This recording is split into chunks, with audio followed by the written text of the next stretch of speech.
ಸ್ನೇಹಿತರೆ, ಬಾಯಲ್ಲಾಗಿರುವಂತಹ ಬ್ಯಾಕ್ಟೀರಿಯಾಗಳು ಇಲ್ಲ ಅಂದ್ರೆ ಬಾಯಿಂದ ಬರುವಂತಹ ಬ್ಯಾಡ್ ಬ್ರೆತ್ ನ ಹೋಗ್ಸೋದಕ್ಕೆ ಇವತ್ತು ನೈಸರ್ಗಿಕವಾಗಿ ಹೇಗೆ ನಾವು ಮನೇಲೇನೆ ಮೌತ್ ವಾಶ್ ಮಾಡ್ಕೊಬಹುದು ಅನ್ನೋದನ್ನ ತೋರಿಸ್ಕೊಡ್ತೀನಿ.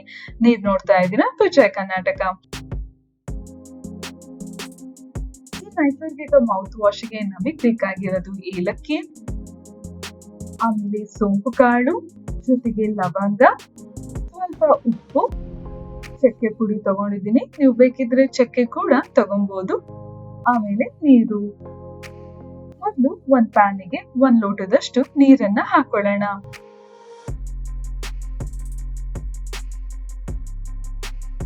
ನೀರು ಚೆನ್ನಾಗಿ ಬಿಸಿ ಆಗ್ಬೇಕು. ಚೆನ್ನಾಗಿ ಬಿಸಿ ಆಗ್ತಿದೆ ಅಂದಾಗ ಲೋ ಫ್ಲೇಮ್ ಮಾಡ್ಕೊಳ್ಳಿ.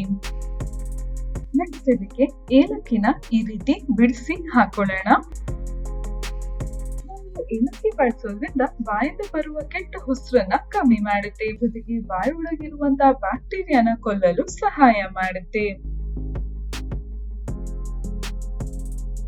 ಇದ್ರ ಜೊತೆ ಸೋಂಪು ಕಾಳನ್ನ 1 ಸ್ಪೂನ್ ಅಷ್ಟು ಹಾಕೊಳ್ಳಿ. ಸೋಂಪು ಕಾಳು ಬಳಸೋದ್ರಿಂದ ನಮ್ ವಸಡಲ್ಲಿ ಏನಾದ್ರೂ ಕಾಯಿಲೆಗಳು ಬಂದಿದ್ರೆ ಇಲ್ಲ ವಸಡು ನೋವ್ತಾ ಇದ್ರೆ ಅದನ್ನ ಗುಣಪಡಿಸೋದಕ್ಕೆ ಸಹಾಯ ಮಾಡುತ್ತೆ.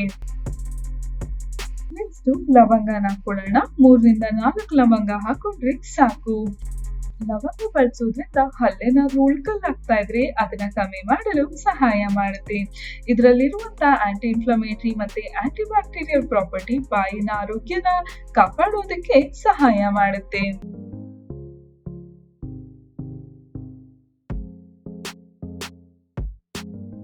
ಆಮೇಲೆ 1/2 ಸ್ಪೂನ್ ಅಷ್ಟು ಚಕ್ಕೆ ಪುಡಿನ ಹಾಕೊಳ್ಳೋಣ.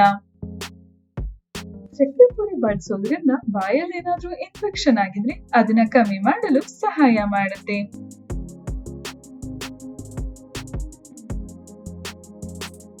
ಕೊನೆಯದಾಗಿ ಉಪ್ಪನ್ನ ಹಾಕೊಳ್ಳೋಣ. 1/4 ಸ್ಪೂನ್ ಅಷ್ಟು ಉಪ್ಪು ಹಾಕೊಂಡ್ರೆ ಸಾಕು. ಈ ಉಪ್ಪು ಬಳಸೋದ್ರಿಂದ ಹಲ್ಲು ಇನ್ನು ಬೆಳಪಾಗೋದಕ್ಕೆ ಸಹಾಯ ಮಾಡುತ್ತೆ. ಅದಷ್ಟೇ ಅಲ್ಲದೆ ಬಾಯಿ ಒಳಗೆ ಏನಾದ್ರೂ ಗಾಯ ಆಗಿದ್ರೆ ಅದನ್ನು ಕಮ್ಮಿ ಮಾಡಲು ಸಹಾಯ ಮಾಡುತ್ತೆ. ಈ ಎಲ್ಲ ಇಂಗ್ರೀಡಿಯೆಂಟ್ 1-2 ನಿಮಿಷ ಚೆನ್ನಾಗಿ ಬಿಸಿ ಆದ್ಮೇಲೆ 1 ಲೋಟಕ್ಕೆ ಶೋಧಿಸ್ಕೊಳ್ಳೋಣ. ಆಮೇಲೆ ನೀವು 1 ಡಬ್ಬದ ಒಳಗಡೆ ಹಾಕಿಡ್ಕೊಬಹುದು. ಏರ್ ಟೈಟ್ ಬಾಟಲ್ ಆಗಿಟ್ಕೊಂಡಿದ್ರೆ ತುಂಬಾನೇ ಅನುಕೂಲ ಉಪಯೋಗಿಸೋದಕ್ಕೆ. ಇದನ್ನ ನೀವು ಏನಾದ್ರೂ ಆಹಾರ ತಿಂದಾದ್ಮೇಲೆ ಬಾಯಿಂದ ಬರುವ ವಾಸನೆನ ಹೋಗ್ಸೋದಕ್ಕೋಸ್ಕರ ಈ ಮೌತ್ ವಾಶ್ ನ ಬಳಸಬಹುದು. ಸೊ ನೀವು ಕೂಡ ಈ ನೈಸರ್ಗಿಕ ಮೌತ್ ವಾಶ್ ನ ಟ್ರೈ ಮಾಡಿ ನೋಡಿ. ಮುಂದಿನ ಸಂಚಿಕೆಯಲ್ಲಿ ಏನೋ ಟಿಪ್ಸ್ ಬಗ್ಗೆ ತಿಳಿಸ್ಕೊಡ್ತೀನಿ. ಈ ವಿಡಿಯೋ ಇಷ್ಟ ಆದಲ್ಲಿ ಲೈಕ್ ಮಾಡಿ, ಕಮೆಂಟ್ ಮಾಡಿ, ಶೇರ್ ಮಾಡಿ.